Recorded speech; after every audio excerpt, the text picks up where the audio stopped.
Hello and welcome. I'm out hiking in southern Sweden. It's mid-April and it's quite raw outside. But I thought I'd take this opportunity to do a long-term review of the DJI Action 4. So I always liked the old YouTube reviews before everyone became a shill. You will get the most honest and useful opinions about a camera. So these are my opinions when using it for hiking and travel.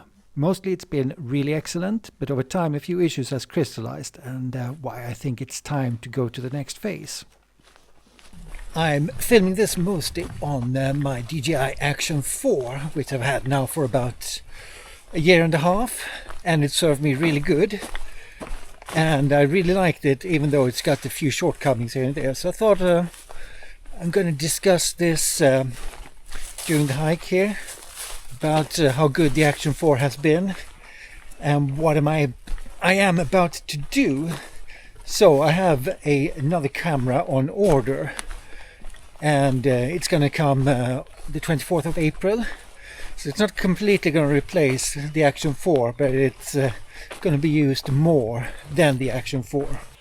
Well, that is of course if it lives up to its legendary reputation. So I have a DJI Osmo Pocket 3 on order. So I've been holding off buying that one for a long time because what I think, I'm out in the mountains and kind of rough terrain, and I just didn't think it would hold up. And which it probably won't. If there is a huge rainstorm, it will probably break. But what I am thinking I should do is actually to complement the Action 4 with the Pocket. So when it's calm situations, I'm going to use the Pocket, and when it's so needed, I'm going to use the Action 4. What I really have been liking about the DJI Action 4 is just how easy it is to use. You know, you set your settings and then you pretty much just push the play button, because there is no focusing or anything like that. You just press record and you point the camera where you want it to be, and most of the time you get good result. The image quality is usually good. Now it's just up to you how much you want to move the camera around, or in order to get some good results.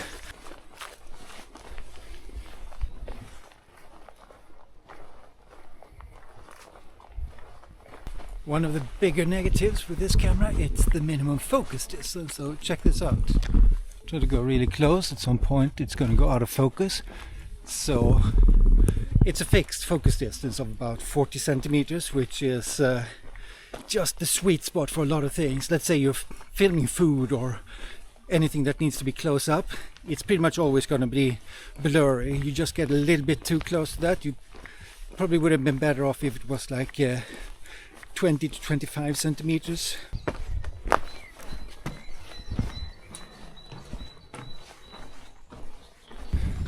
Another thing that the camera is kind of bad at, it's when the sun comes out. I really need a lens hood or something, but I haven't found any good solution to that. But the problem is that the sun would absolutely kill it, get lots of flares and loss of contrast as well. So yeah, if it's too bright outside, it's really not good. Don't have that problem here today though. Another thing that's bad, it's the low light performance. We're not talking about shooting in the middle of the night or in a dark street. It's even when you get into a little bit of a dark forest. So it's like today, when it's already overcast and you go into a darkish forest, it will start to struggle a bit and get much more blurry than it should be.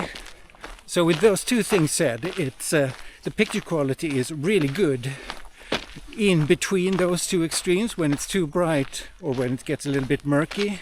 So there's kind of a small sweet spot where the quality of the video is really excellent, which luckily is maybe like 70% of the time. But for the other 30% of the time, camera is struggling quite a bit.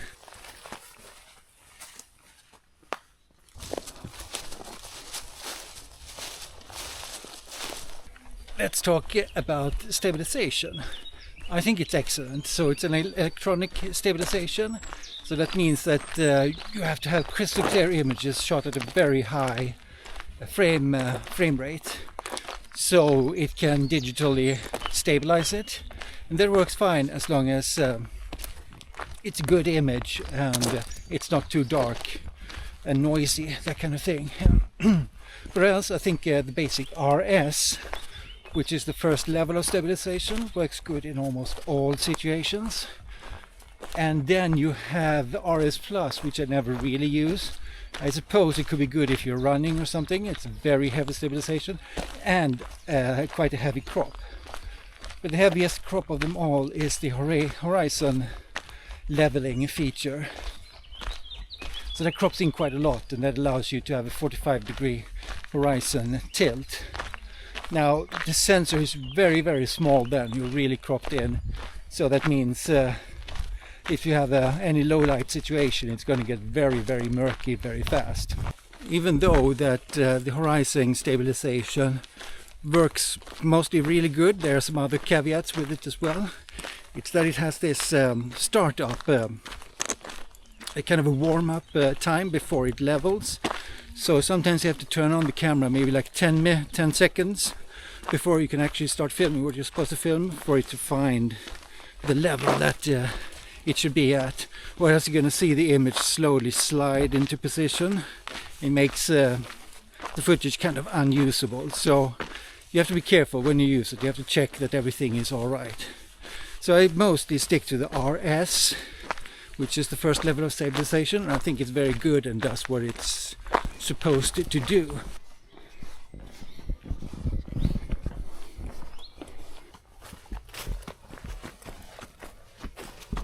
So Rabea, the Rucksack Ravens, packing a brand new Durston Kakwa 55, and so far it's been fantastic and it looks nice.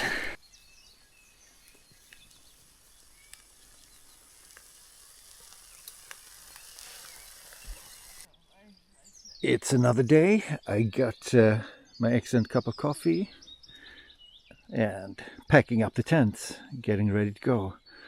So another thing that is annoying, it's that it has a tendency to prioritize the exposure of the sky instead of what's below the sky. I think most cameras do that. You can easily see here, if I have it on auto exposure, pointed up to the sky, everything else is going to get darker. Today it's a bit of a gray day, so it's going to be okay. And then I point it down, it's going to brighten.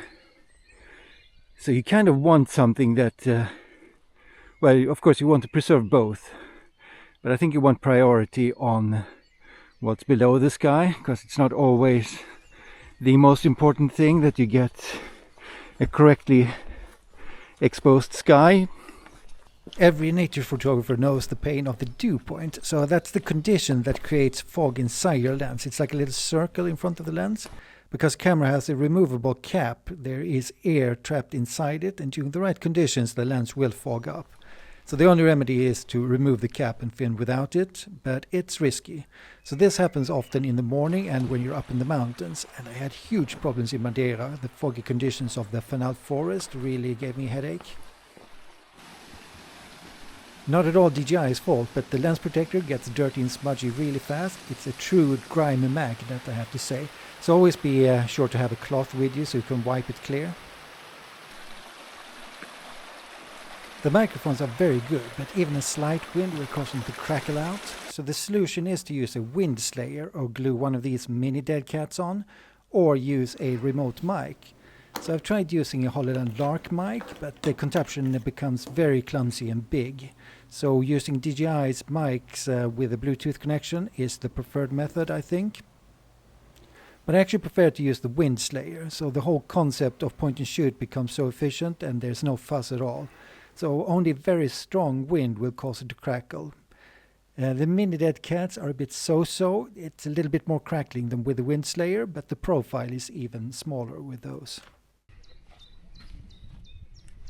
Finally, let's take a look at grading your footage. So let's compare to a real camera like the Nikon ZF. So my idea was always to walk and talk with the action cam and film B-roll with the DSLR.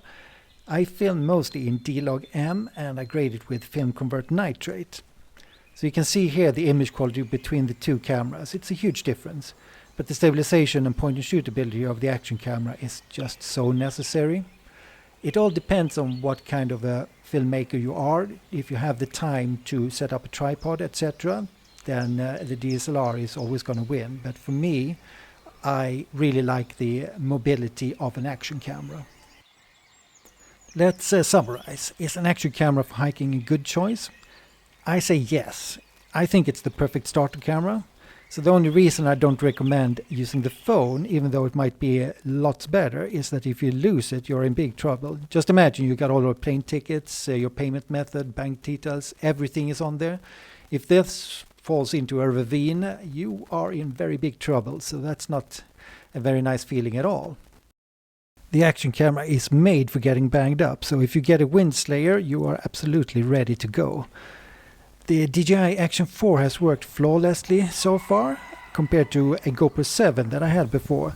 That camera wouldn't turn on most of the time unless you took out the battery and then you had to put it back in again.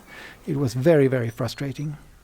Kind of lost the whole point of having an action camera ready to go. But now I'm ready to go to the next stage, and here it is, the DJI Osmo Pocket 3.